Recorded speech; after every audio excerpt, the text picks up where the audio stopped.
उस वक्त को भी याद रखो जब अल्लाह फरमाएगा कि ऐ ईसा इब्न मरियम, क्या तुमने लोगों से कहा था कि अल्लाह के सिवा मुझे और मेरी वालिदा को माबूद मुकर्रर करो?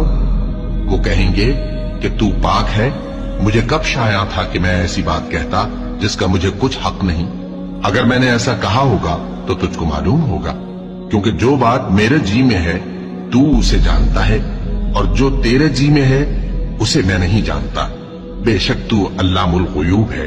मैंने इनसे कुछ नहीं कहा बजुज़ उसके जिसका तूने मुझे हुक्म दिया, वो ये कि तुम अल्लाह की इबादत करो जो मेरा और तुम्हारा सबका परवरदिगार है, और जब तक मैं उनमें रहा उनके हालात की खबर रखता रहा।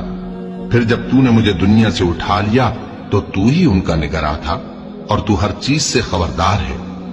अगर तू उनको अजाब दे तो ये तेरे बंदे हैं, और अगर इन्हें बख्श दे तो तेरी मेहरबानी, इसलिए कि तू ही गालिब है, हिकमत वाला है। अल्लाह फरमाएगा कि आज वो दिन है कि सच्चों को उनकी सच्चाई ही फायदा देगी।